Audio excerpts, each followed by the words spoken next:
एक मेडिसिन होती है इफ्लोरनिथिन। एक्चुअली ये बनी नहीं थी इस पर्पज़ के लिए जिसके लिए हम लोग यूज़ करते हैं अनवांटेड हेयर हटाने के लिए।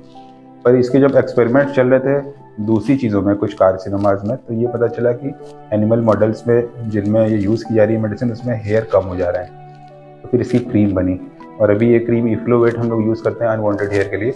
या अपर लिप में अगर आपको रोए दिख रहे हैं उसमें लगाएंगे आप, तो कुछ दिनों बाद बाल की जड़ें सूखने लेंगी, फिर बाल आना बंद हो जाएंगे। और ये प्रोसेस बहुत स्लो होता है और इसमें बीच बीच में आपको वैक्सिंग या थ्रेडिंग करना होगा, तो पता चलेगा कि अब अगली बार ग्रोथ कम आ रही है।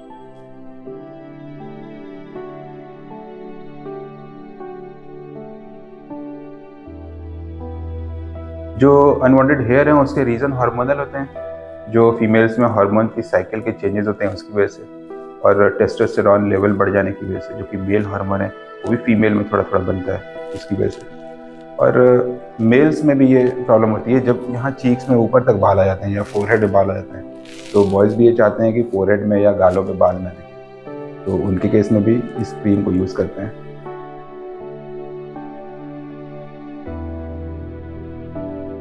क्रीम के अलावा जो लेज़र ट्रीटमेंट है वो कई प्रकार के लेज़र्स होते हैं जो अनवांटेड हेयर को हटाते हैं। एक तो इंटेंसिव पल्स लाइट है जिसमें कि एक बड़ी रेंज की फ्रीक्वेंसी होती है जो बाल की जड़ों को ख़त्म कर देती है। दूसरा एक एनडी आग लेज़र है। ये लॉन्ग पल्स एनडी आग होता है जो कि बालों की जड़ों में मौजूद मेलनोसाइट्स को हीट करता है। सारे अनवांटेड हेयर के लेज़र्स दरअसल इसी टेक्नोलॉजी पे काम करते हैं, क्योंकि जो हेयर की स्टेम सेल्स हैं वो तो ट्रांसपेरेंट होती हैं, तो वो लेज़र लाइट को एब्जॉर्ब नहीं करती, लेकिन उसके ठीक बगल में मेलनोसाइट्स होते हैं जो हीट हो जाते हैं, और इतना ज़्यादा हीट हो जाते हैं ब्लैक होने की वजह से कि अगल बगल की जो नाजुक स्टेम सेल्स हैं वो डेड हो जाती हैं, और फिर वहाँ पे रूट सूख जाएगी और बाल आना बंद हो जाएंगे। तो ये टेक्नोलॉजी एंटी आग में भी होती है, यही टेक्नोलॉजी डायोड लेज़र में भी होती है, और यही इंटेंसिव पल्स लाइट भी यही काम करता है। ये 3 प्रकार के लेज़र्स हैं जो कि आपके अनवांटेड हेयर को हटाते हैं। पर अनवांटेड हेयर हटने का प्रोसेस बहुत स्लो होता है और इंडिविजुअल टेंडेंसी होती है। किसी किसी को बड़े जल्दी रिजल्ट दिखता है 1 ही 2 सिटिंग में, किसी किसी को 8-10 सिटिंग के बाद भी पूरा रिजल्ट नहीं मिलता। ये इस बात पे भी डिपेंड करता है कि आपका अंदर का हार्मोनल एनवायरनमेंट कैसा है। क्या आपके हार्मोन नॉर्मल बन रहे हैं या एबनॉर्मल टाइप के हार्मोन ज़्यादा बन रहे हैं। ये इस बात पे भी डिपेंड करता है कि आपके हेयर रूट्स किस प्रकार के हैं। क्या लेज़र के लिए, मेडिसिन के लिए ज़्यादा रिस्पॉन्सिव या रेजिस्टेंट टाइप के हेयर हैं।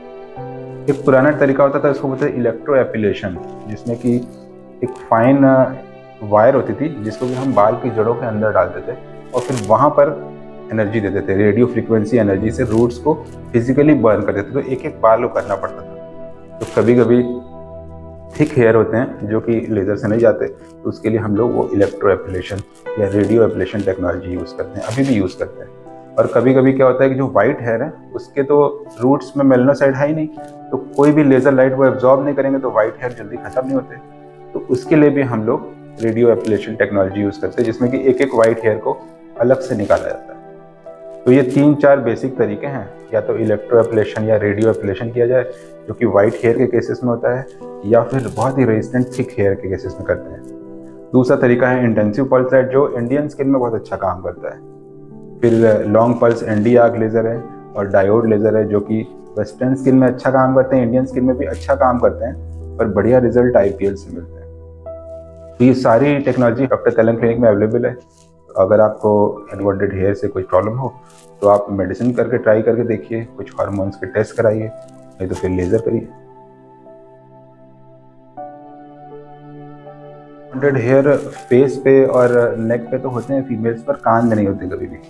और बॉयज़ में अनवांटेड हेयर हो या ना हो, पर कान में बाल आते हैं। कान में बाल बॉयज़ को ही आता है। इसकी वजह ये है कि ये वाई क्रोमोसोम से लिंक्ड होता है। फीमेल में XX होता है, वाई होता ही नहीं, और मेल्स में वाई क्रोमोसोम होता है।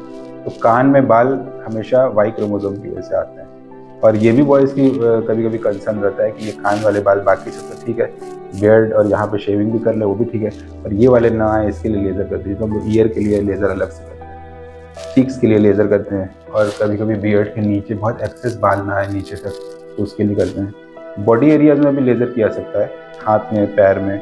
उसके लिए हम लोग बड़े लेंस की डिवाइस यूज़ करते हैं, क्योंकि बड़े सरफेस एरिया को कवर करने के लिए फेस के लेंस छोटे पड़ जाते हैं।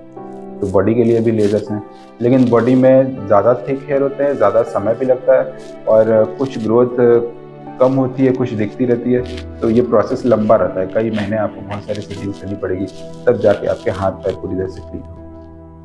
क्रीम के साथ डिसएडवांटेज क्या है कि ये बहुत छोटी क्रीम होती है, तो आप पूरे बॉडी में इसको अप्लाई नहीं कर सकते। फेस के लिए तो ठीक है, अपर लिप के लिए ठीक है, चीक्स में आप लगा सकते हैं, कान पे लगा सकते हैं, लेकिन पूरे बॉडी में लगाना हो तो इकोनॉमिकल नहीं होती है।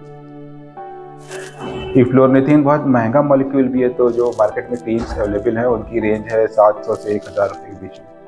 जो इफ्लोवेट है वो थोड़ा इकोनॉमिकल है, वो 200-250 रुपये के आसपास मिलता है, और आपको लॉन्ग टर्म लगाना होता है, कम से कम 5 से 6 महीने लगातार लगाइए, तो कुछ रूट्स श्रिंक हो जाएंगे, उतने बाल नहीं आएंगे तो भी आपको बेटर दिखने लगेगा, नज़र नहीं आएगा। एक और तरीका है जो कि नॉर्मली फीमेल्स करती हैं, वो ये है ब्लीच करना। तो फेशियल के साथ ब्लीच होता है, तो बालों में जो मेलानिन कलर है वो ऑक्सीडाइज होकर के ब्राउन और स्किन कलर का होता है, तो बाल दिखना कम हो जाता है। तो जब तक आप मेडिसिन नहीं कर रहे हैं, जब तक आप डॉक्टर से अपॉइंटमेंट नहीं लिया है, लेज़र नहीं कर रहे हैं, तब तक आप ब्लीच से काम चला सकते हैं। शेविंग और थ्रेडिंग और वैक्सिंग वो टेक्नोलॉजीज हैं जिससे कि बालों को रिपीटेड इंटरवल पर निकाला जाता है। पर शेविंग में प्रॉब्लम ये होती है कि जो नए बाल आएंगे उनका क्रॉस सेक्शनल एरिया ज़्यादा रहता है, तो वो थिक रहते हैं, तो ज़रा सा भी रहेंगे तो हाथ को चुभते हैं, तो शेविंग ज़्यादातर फीमेल्स प्रीफर नहीं करती। पर फीमेल्स जब लेज़र कराने जाती है डॉक्टर के पास, तो डॉक्टर कहते हैं कि नहीं, हम शेव करेंगे फिर लेज़र करेंगे, क्योंकि वो प्रोटोकॉल ही ऐसा करने का। तो ज़्यादा बेहतर तरीका है कि आपने डॉक्टर से कहिए कि पहले हम लेज़र कर लेते हैं, उसके बाद नेक्स्ट डे हम वैक्सिंग कर लेंगे, तो ज़्यादा बेटर है, क्योंकि वैक्सिंग करने में पूरा अंदर से खींच के बाल निकल जाता है। तो जो नया आता है उसका पॉइंट जो है वो फाइन रहता है, तो थोड़ा बड़ा होने तक भी वो उतना फील नहीं होगा, दिखेगा भी नहीं। तो वैक्सिंग करना या थ्रेडिंग करना ज़्यादा बेटर है शेविंग करने की तुलना में।